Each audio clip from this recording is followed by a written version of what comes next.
नमस्कार मंडळी, तुम्हा सर्वांचं आपल्या श्री महालक्ष्मी या चॅनेलमध्ये खूप खूप स्वागत आहे. तर आज आपण निघालेलो आहोत फिरायला आणि फिरण्यामध्ये आज आहे संकष्टी चतुर्थी. त्यामुळे आज मी तुम्हाला छान असं गणपतीचं मंदिर दाखवणार आहे. आज तिथे महाप्रसादाची सुद्धा सुविधा आहे. तर ह्याचीबद्दल जर माहिती तुम्हाला हवी आहे की हे मंदिर कुठे आहे, काय आहे, तर मला कमेंट बॉक्समध्ये नक्की विचारा. मी तुम्हाला नक्की कमेंट करून सांगेन की हे मंदिर कुठे आहे, तुम्हाला कसं जायचं आहे ते. खूप छान मंदिर आहे. मंदिराला लगतच एक तलाव आहे आणि तलावावरती खूप छान असे पक्षी बसलेले होते. त्यामुळे आम्ही गेलो पक्षी बघण्यासाठी आणि ते खूप छान छान कबूतर असतील, पिंजण असेल, बदक असतील, सगळ्या प्रकारचे पक्षी इथे आम्हाला दिसले आणि त्यांना लोकं दाणा वगैरे टाकत होते. असं बोललं जातं की पक्ष्यांनासुद्धा दाणे टाकलेले खूप चांगलं असतं आणि आपल्या जीवनातील जी काही पापं आहेत आपण केलेली ती नष्ट होत असतात. तर अशा पद्धतीने ते लोकं पक्ष्यांना दाणे वगैरे टाकतात आणि खूप छान असं आता दाणे वगैरे खाऊन पक्षी निवांत आराम करत आहेत. तर अजूनही पाऊस काही चालू झाला नव्हता कालपर्यंत तरी. त्यामुळे बघा बगळे वगैरे सगळी यामध्ये क्रोकोडाईलसुद्धा दिसले आम्हाला आणि कासवसुद्धा या तलाव्यामध्ये आहेत असं लोकं बोलत होती. आणि इथूनच गार्डनमधूनच आम्ही पुढे आता निघालो आहोत. खूप छान अशी हिरवळ सगळीकडे पसरलेली आहे आणि वातावरणसुद्धा आजचं खूप छान आहे बघा मित्रांनो. आणि त्यामुळे आम्ही चालतच असं मंदिराकडे निघालेलो आहोत. लोकं इथं विसाव्यासाठी बसलेले आहेत आणि छान असं इथे जो आहे तलाव आहे आणि गार्डनमध्ये पण खूप लोकं बसलेली होती आणि मंदिर जवळच असल्यामुळे आम्ही चालतच जाण्याचा निर्णय घेतला. तर मुलांनासुद्धा पक्षी खूप आवडतात, पक्ष्यांना पकडायला खूप आवडतं. त्यामुळे मुलंही एन्जॉय करत करत आम्ही चालत निघालेलो आहोत. आता मंदिराच्या जवळ पोहोचलेला आहोत. तुम्ही बघा पावसामुळे मंदिराला पण छान असा मंडप असा घातलेला आहे, कारण आता पावसाचे दिवस आहेत. भाविकांची गैरसोय होऊ नये म्हणून छान असं मंडप वगैरे घातलेलं आहे. मंडप घातलेला आहे. तर आता आपण पोहोचलेलो आहोत. बघूया आता आतमध्ये कसं मंदिर आहे, काय काय आहे ते. आणि आता आपल्याला इथं सर्वप्रथम पार्किंग बघायला भेटते. गाडी पार्किंगला वगैरे पण जागा आहे आणि आता आपण चला जाऊया आतमध्ये बघूया. कारण की संकष्टी आहे, गर्दी तर खूप राहणार, त्यामुळे लेट होणार आपल्याला, त्यात काही हे नाही आहे. आता आपण एवढ्या लांबून आलेलोच आहोत, तर गणपतीचं दर्शन तर आपल्याला करायचंच आहे. तर आता बघा मंदिराच्या बाहेरच असे फुलवाले वगैरे यांची सोय आहे. तर आपण चप्पल वगैरे आता काढून आतमध्ये आपल्याला आता जायचं आहे. तर भाविकांसाठी छान असा मंडप बघा घातलेला आहे इथे. जसं काही ऊन असू दे किंवा पाऊस असू दे, त्या दोन्ही हिशोबाने त्यांनी हा मंडप घातलेला आहे. आणि इथेच हारवाले फुलवाले आहेत आणि टी व्हीवरती सुद्धा शूटिंग यांनी ठेवलेलं आहे, जेणेकरून आतमध्ये जरी खूप गर्दी असेल, आतलं जे काही चालू असेल तिथं बसून नाही पाहिलं तरी इथे आपल्याला टी व्हीवरती आपण खाली बसून हे सगळं बघू शकतो. आता बघा आतमधून आता आपण एंट्री केलेली आहे. तर दरवाजामध्येच कोणती तरी पूजा या लोकांनी केलेली आहे आणि त्या पूजेचं दर्शन घेऊन मग आम्ही आता पुढे निघालेलो आहोत. तर आता सध्या तरी काही गर्दी नाही आहे, कारण आपण सकाळीच आलेलो आहोत आणि त्यामुळे गर्दी तर काही एवढी दिसत नाही आहे आत्ता सध्या. तर बघूया चला पुढे काय काय होतं, कसं काय काय मंदिराचं आहे ते. तर आता वरती जाण्यासाठी इथून रोड आहे. तर असं सुशोभित असं पांढरशुभ्र असं मंदिर आहे. आपल्याला आता वरती गेल्यानंतर समजेल की नक्की कशा पद्धतीचं हे मंदिर आहे ते. त्यामुळे आता चला जाऊया वरती. तर आता आपण जिना चढत आहोत आणि जिना चढून वरती आल्यानंतर आता आपण बघूया. वाव, किती छान असं मंदिर आहे. बघू शकता खूप मोठी पूजा पण इथं भरवलेली आहे आणि हे बघा एकदम मस्त असतं मंदिर. आल्याच एकदम सगळीकडे अगरबत्तीचा, धूपचा सुगंध वास एकदम दरवळत आहे आणि खूप भाविक वरती दिसत आहेत आपल्याला. लाईन लागलेली आहे आणि आपण सकाळी आलेलो आहोत, त्यामुळे एवढी गर्दी तरी काही नाही आहे. एकदम आराम के साथ आपलं दर्शन होणार आहे. तर बघू शकता गणपती बाप्पांचा राजमहलच म्हणावा लागेल हा. एवढं छान सुंदर असं मंदिर आहे हे आणि खूप लोकं पण आलेली आहेत बघा आणि शूटिंग वगैरे चालू आहे. खूप छान खरंच. तुम्ही नक्की इथे एकदा या मित्रांनो. हा गणपती बाप्पा जो आहे तो नवसाला पावत असतो आणि खूप लोकं नवसाला पावतो म्हणून इथे येत असतात. बघा किती आतमधून तर एकदम छान असं गणपती बाप्पांच्या साक्षात आपण स्वर्गात गणपती बाप्पांच्या महलामध्ये आलो आहे त्यांचं दर्शन घेण्यासाठी असं वाटत आहे. तर बघा बाप्पा किती थाटामध्ये विराजमान झालेले आहेत. किती सुशोभित असं त्यांना सजवलेलं आहे आणि एकदम थाटामाटात ते बसलेले आहेत असं वाटत आहे. जसं की आपल्याकडे आता गणपतीच आलेत असं फील होतं यांना बघून. पण आहे आज संकष्टी चतुर्थी. खूप भाविक लोक इथे येत असतात, खूप म्हणजे खूप. आणि इथे आज महाप्रसादसुद्धा 1,00,000च्या वर भाविक इथे जेवून जात असतात. ही त्यांची म्हणजे परंपरा पण आहे आणि त्यांचं हे ठरलेलंच आहे.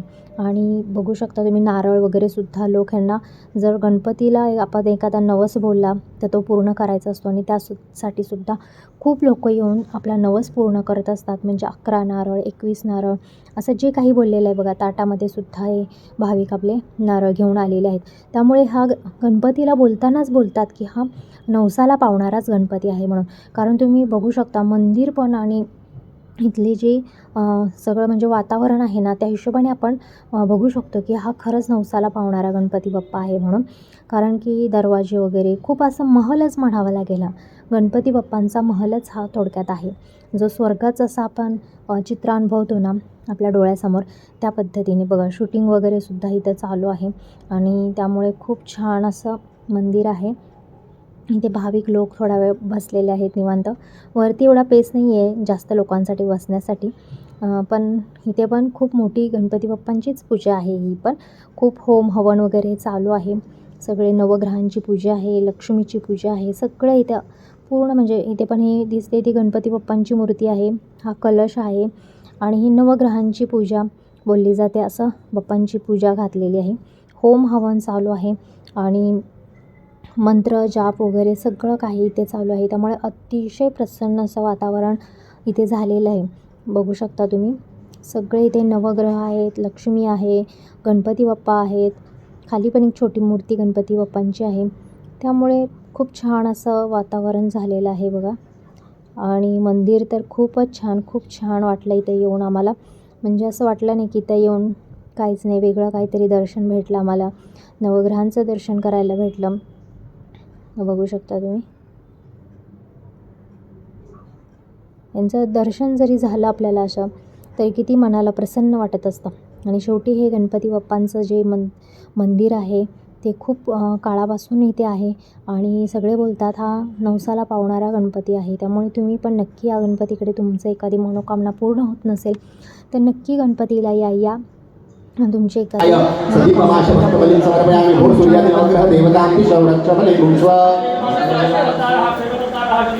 पुष्टि करतारः तुष्टि करतारः कल्याण करतारः आरोग्य दातारः सुखदावरः भवदा अनेन बलिदानेन सूर्यादि नवग्रह देवता प्रियताम योगी मंडल देवता प्रिय देवता योगे योगे योगे योगे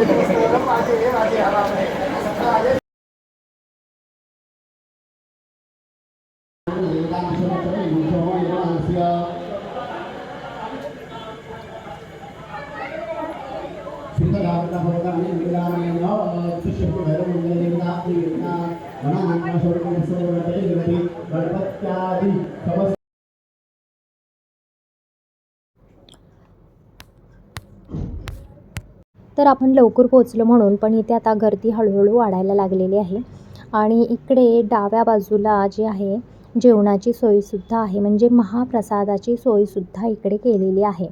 तर अतिशय मोठं मंदिर आहे. खूप छान अशी सुविधा आहे. बघू शकता तुम्ही. महाप्रसाद आपण घेणारच आहोत कारण की मंदिरामध्ये थोडंसं का होईना महाप्रसाद आपल्याला खायचा असतो. त्यामुळे आपल्यातले जे वाईट गुण आहेत, दोष आहेत ते निघून जात असतात आणि बाप्पाचा प्रसादाला नाही म्हणायचं नसतं कधी.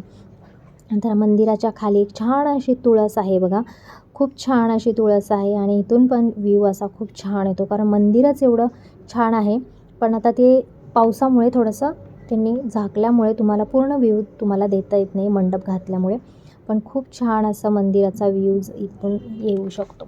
जसं काय गणपती बाप्पांचा महलच म्हणावा लागेल. तर बघा आपण इथं पण थोडा वेळ बसलेलो आहोत कारण वरती बसायला एवढी जागा नाही आहे. त्यामुळे आपण खाली बसलेलो आहोत कारण सध्या गर्दी खूप आहे ना. खूप भाविक लोक येत आहेत कारण ज्यांना या गणपती बाप्पाबद्दल माहिती आहे ते लोक हमेशा इथे येत असतात. आणि इथूनसुद्धा खूप छान असा व्ह्यूज येतो आहे बघा.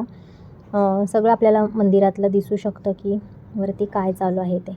आणि चला आता आपण महाप्रसादासाठी आलेलो आहोत. महाप्रसाद आता आपल्याला घ्यायचं आहे. आणि बघू शकता प्रसादासाठी सुद्धा किती गर्दी आता झालेली आहे. हळूहळू गर्दी वाढत आहे, कारण सकाळी आपण आलेलो आहोत त्यामुळे सकाळी एवढी गर्दी नाही आहे. पण हे लांबूनसुद्धा येणारी लोकं आहेत. आणि आज थोडी संकष्टी असल्यामुळे महाप्रसादाला जास्त गर्दी नाही आहे. पण आता हळूहळू मंदिरामध्ये मात्र लाईन वाढत चाललेली आहे. आणि आज संकष्टीमुळे खूप लोकांचे उपवास आहे, त्यामुळे रात्री गर्दी महाप्रसादाला खूप राहणार आहे. कारण इथे आम्ही दरवर्षी येत असतो. त्यांचा जो गणेश जयंती असते ना, त्या दिवशी पण इथं महाप्रसाद असतो. तेव्हा तर खूप लाख लोक इथून जेवण करून जातात. आणि हे खूप म्हणजे पुण्याचं काम आहे की एवढं ते करतात. म्हणजे अन्नदान हे करतात ते. त्यामुळे खूप मोठ्या लोकांना प्रचिती आलेली आहे. तर बघा जेवणसुद्धा अगदी डाळ भात आणि एकदम छान इथलं जेवण असतं ना. भाजी असते, छोले, बटाटा, वांगं घातलेले, ती एकदम भारी भाजी असते. आणि काही म्हणा, मंदिरातलं एकदम थोडंसं जरी खाल्लं ना तरी पोट भरल्यासारखं वाटतं. आणि त्या भाजीला एवढी टेस्ट आलेली असते ना, खूप छान असं जेवण लागत असतं. त्यामुळे आम्ही तर हमेशा मंदिरातलं थोडंसं का होईना पण आपला महाप्रसाद म्हणून नक्की तिथलं घेत असतो. आणि मुलांना देखील मंदिरातलं जेवण खूप खूप आवडतं मंदिरामध्ये बसून खाण्यासाठी. तर आम्ही दरवर्षी येत असतो इकडे. म्हणजे जेव्हा जेव्हा पण आम्हाला जमेल, गणेश जयंती असेल, संकष्टी असेल, अशा हमेशा आम्ही येत राहतो. तर बघा आता जेवण वगैरे घेऊन आपण आता खाली एक आहे आणि वरती एक आहे. म्हणजे कितीही लोकं आली ना तरी जेवणाला कमी नाही पडणार बसण्यासाठी. एवढा मोठा आहे. म्हणजे खाली पण तितकीच जागा आहे आणि वरती पण तेवढीच जागा त्यांच्याकडे आहे. त्यानंतर आता मी घरी आलेले आहे. घरी आल्यानंतर संध्याकाळची दिवाबत्ती केल्यानंतर मी गणपती बाप्पांसाठी उकडीचे मोदक बनवलेले आहेत. तर मला तरी असं वाटतं गणपती बाप्पांना उकडीचे मोदक खूप आवडत असतील आणि त्यामुळे मी त्यांच्यासाठी उकडीचेच मोदक हमेशा बनवत असते. म्हणजे कधीतरी बनवते, पण सहसा उकडीचेच मोदक मला त्यांना बनवायला खूप आवडतात. आणि आता त्यांची पूजा केली, त्यांना दह्याने वगैरे अभिषेक घातला आणि त्यासाठी स्वतः मी बनवले हे दुर्वा ही त्यांच्यासाठी मी घेऊन आलेले आहे. 2 जोड्या बनवलेल्या आहेत 21-21 दुर्वांच्या. आणि आजच्या दिवशी दुर्वा अर्पण करणं म्हणजे खूप खूप आपल्या जीवनातील सगळी संकट दूर होतात असं बोललं जातं. त्यामुळे रोज नाही झालं तरी संकष्टीला मात्र तुम्हाला 21 दुर्वांचे 2 जोड्या तुम्हाला अर्पण करायच्या आहेत. तर ह्या स्वतः मी गार्डनमध्ये बसून ह्या मी नीट केलेल्या आहेत आणि दुर्वा या काढलेल्या आहेत. तर बघा मी किती छान अशी पूजा केलेली आहे. तुम्हाला जर माझी पूजा ही गणपती बाप्पांची आवडली तर कमेंट बॉक्समध्ये गणपती बाप्पा मोरया लिहायला विसरू नका. आणि कशी वाटली पूजा, तुम्हाला आजचा माझा ब्लॉग वाटला नक्की मला कमेंटमध्ये सांगा. असेच मी नवनवीन ब्लॉग तुमच्यासाठी आणत जाईन. माझी आत्ता सुरुवात आहे ब्लॉग बनवण्यासाठी.